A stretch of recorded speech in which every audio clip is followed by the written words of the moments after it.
Wallis, venez me rejoindre. Alors, on a déjà un peu défloré le sujet avec Alto Café. Il était bien votre barista, mais il a disparu. Vous avez vu. Bon, il faut que parce qu'on va en parler. Il faut que le barista soit quand il y a des gens. Exactement. Il faut que le L'idée, c'est barista d'être soit quand il y a du monde. Vous êtes beaucoup sur des lieux de fréquentation, etc. Allez, un petit mot donc sur Alto Café. Vous êtes un ancien de chez Salomon. Vous avez travaillé chez Starbucks, peut-être pour regarder un peu ce qu'ils faisaient. Et puis voilà, vous vous êtes lancé et vous avez Alto Pour Café. surtout ne pas les copier en fait. Ils sont très forts, donc on les laisse faire et on a voulu être différents. Oui, vous allez en juger. Vous en voulez pas, quoi. Non, j'aime bien, j'adore Starbucks.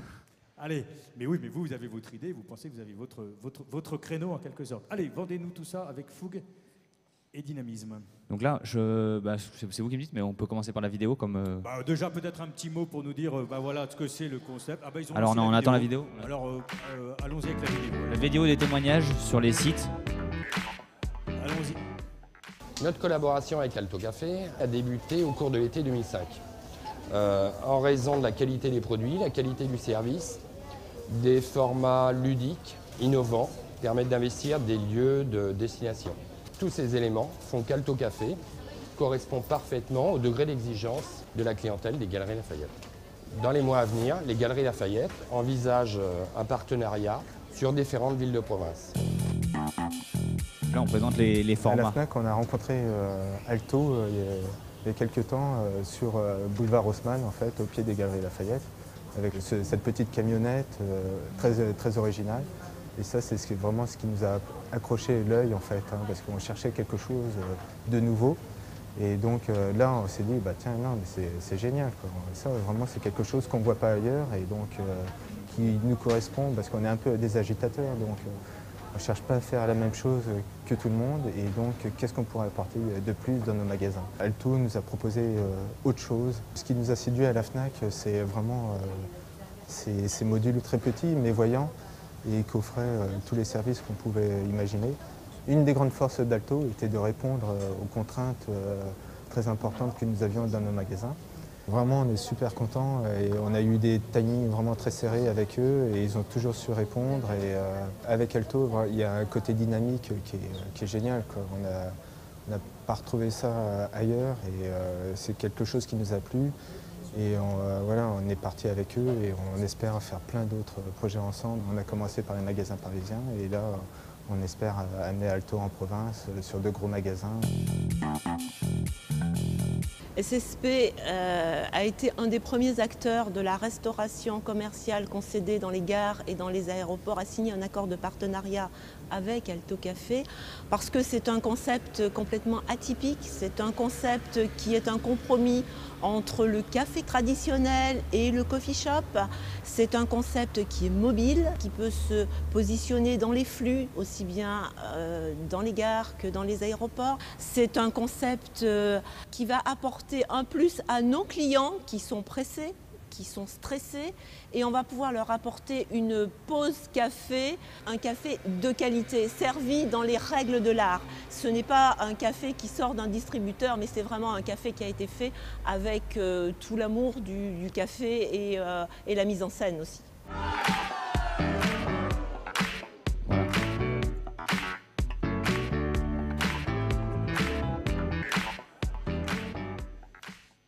Alors, Alto Café, Tom, on l'a dit, concept atypique, la dame l'a répété. L'idée étant que, en quelque sorte, c'est vous qui alliez aux gens et non pas les gens qui vont vers vous pour aller prendre un café de grande qualité. C'était ça l'idée. Voilà, l'idée de base, honnêtement, c'était donc, comme je l'ai dit, de ne pas copier la brasserie traditionnelle ou le concept anglo-saxon du coffee shop. Ouais. Et devant le prix des fonds de commerce, d'aller vers les gens, plutôt que ce soit les gens qui ouvrent une porte et qui viennent à nous, d'aller nous placer sur leur chemin.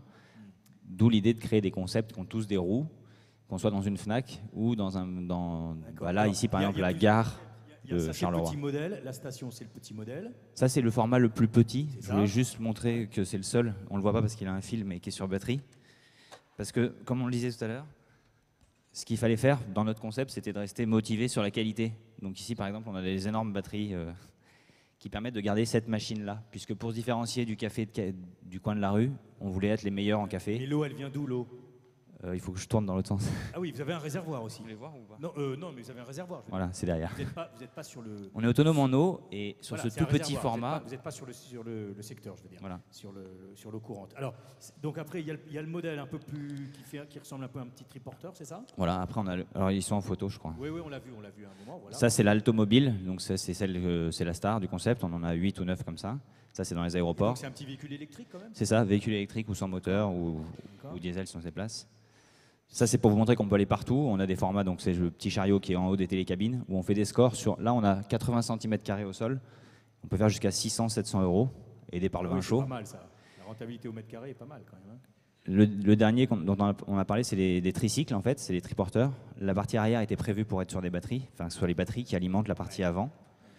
Et ça nous permet surtout, et c'est ce qu'il faut... Enfin, nous, on est venus aussi pour témoigner là-dessus, c'est qu'on peut créer des nouveaux lieux. Ici, on est sur la terrasse des Galeries Lafayette, qui nous ont dit on aimerait bien votre camion là-haut, mais on ne peut pas le monter. Bah, c'est comme ça qu'on a inventé des formats qui rentrent dans les monts de charge. Et en fait, c'est pour dire on peut toujours créer de nouveaux lieux où on peut boire un café de qualité en respectant des codes du commerce. Mais notre projet, c'était de créer des nouveaux espaces, pas arriver en frontal sur le marché. Ouais, alors, oui, c'est très intéressant. Alors, il y a deux choses. Il y a votre occupation de l'espace privé. Donc on l'a vu, la FNAC, les Galeries Lafayette, etc. Donc là, vous êtes dans une situation contractuelle, c'est ça, ou je ne sais pas, une galerie commerçante, par exemple, avec un emplacement. Et donc là, vous signez quelque chose avec la FNAC ou les Galeries Lafayette, et ils ont un droit sur le pourcentage, c'est ça? Exactement. Un pourcentage sur le chiffre d'affaires, c'est ça? L'avantage qu'on a, c'est qu'on fabrique une surface qui n'était pas commercialisée avant, donc on a un dé d'avance à la négociation. Je ne dis pas ça trop fort parce qu'il y a des gens avec qui j'aimerais bien négocier un jour. Ouais. Mais en fait, c'est vrai qu'on crée un service nouveau. Du coup, c'est vrai qu'on est pratiquement toujours au variable, entre 5 chez Monoprix, 5% du chiffre, 10% à la FNAC, ou dramatiquement trop aux Galeries Lafayette. Combien? 20%. Oh là là, ils savent négocier. Mais on ne signera jamais au Galeries Lafayette. C'est parfait comme lanceur. C'était notre partenaire historique. Ils le savent bien. Donc bon, quand vous serez puissant, vous pourrez peut-être négocier. On s'appelle pas Vuitton en fait. À la baisse, oui, mais ça va venir, Alors, il y a aussi dans tous les lieux de déambulation publique. Quelle est votre stratégie en la matière et quelle est l'attente? Est-ce qu'il y a une attente? Quelle est la réaction des pouvoirs publics? Et puis j'allais dire, des autres commerçants, est-ce qu'ils peuvent y voir quand même une concurrence un peu déloyale, quoi? En fait, c'est vrai qu'il y a deux parties, le domaine public et le domaine privé. Ah oui. Et pour résumer, ça va beaucoup plus vite sur le domaine privé. Ça veut dire que ce qu'il faut faire, c'est être patient sur le domaine public pour les questions de concurrence, de réglementation qu'on comprend, qu'on n'accepte pas quand ça fait 8 ans. Donc nous, on a eu 2 emplacements avec la mairie de Paris qu'on n'a toujours pas ouvert. Donc en fait, globalement, il se trouve qu'on est sur un marché, le café, qui est une habitude, comme on le disait tout à l'heure avec le boulanger, où ça ne fait du score que si on a l'espace détente avec. Donc c'est marrant, un petit chariot comme ça, mais ça ne marche pas du tout. Même s'il est très bon de qualité, même si la mise en scène, c'est notre point fort, et même si techniquement, on n'a même pas besoin de le brancher, ça ne marche pas si on n'a pas installé la terrasse, l'ambiance autour. Donc on est obligé de demander. Donc vous avez besoin de mètres carrés quand même. Exactement. Et donc à l'extérieur, dans la rue, à l'arraché, nous on n'y est pas en fait. Donc on est plutôt sur le domaine privé, malheureusement. Parce la réaction des commerçants. La réaction des cafetiers, enfin. Au début, ils sont tous contre. Et quand on leur dit, ça tombe bien, en fait, c'est vous qui allez devenir mon franchisé ou c'est vous qui allez l'exploiter. Je pense à l'abribus du futur dans lequel on était avec JC Déco devant la gare de Lyon, qui disait, tiens, quand j'attends mon bus, on va m'offrir un café. Enfin, je vais acheter un café. Et j'ai fait le tour de tous les commerçants autour. Ils sont tous contre, mais quand on leur dit venez le gérer, il n'y a plus personne. C'est qu'à la fin. Il y a un cafetier qui est prêt à fermer son café et à venir. Enfin, non, mais l'avantage, c'est d'être avec une petite, en complément d'activité. Par exemple, les Burali sont en chute libre. Et l'idée, c'est de dire vous avez déjà 300 clients qui viennent acheter votre presse, par exemple, aujourd'hui. Pourquoi vous ne devenez pas un expert du café plutôt que d'appuyer sur un bouton comme on boit trop souvent du café chez nous? Ça vaut combien cette petite bête? Alors 2 fois plus que ce que vous avez en tête tous. Parce que la machine à café dessus est la Rolls-Royce des machines, c'est-à-dire que la machine coûte plus cher que tout le reste.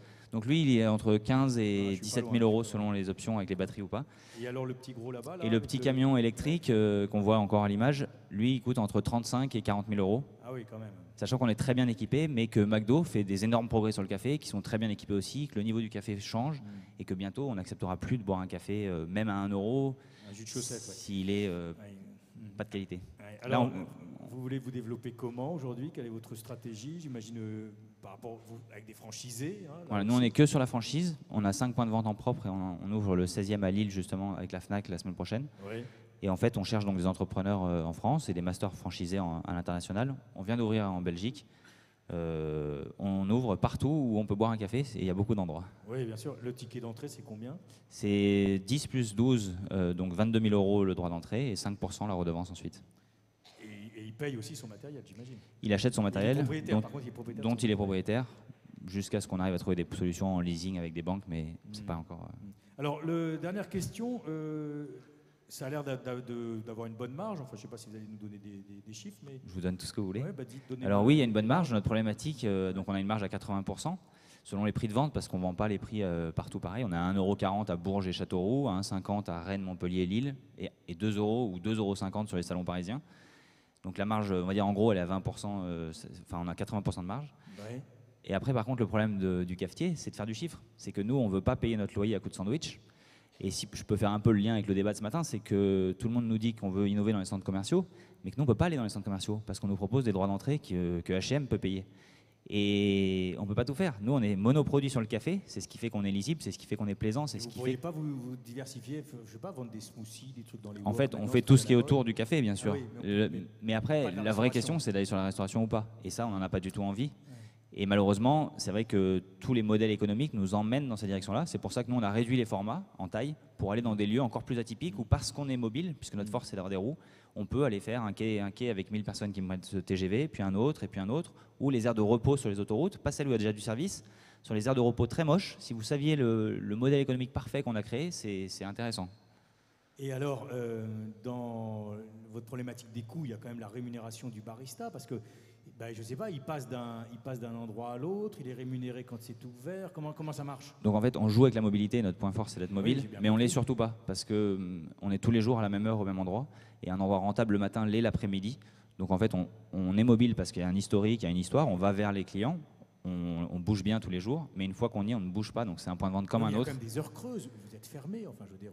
Globalement non, l'avantage du café c'est qu'il y a le café du matin, il y a le café après le déjeuner et il y a toute la pause goûter l'après-midi. Donc normalement non, et on n'a pas de point de vente. Il y a des points de vente saisonniers qui sont en station, on l'a vu l'hiver, ou sur le toit des Galeries Lafayette l'été, ou dans les musées, ou des choses comme ça, mais on n'a pas de point de vente on ne fait pas de vente ambulante, et on n'y croit pas du tout, même si c'était le projet de départ.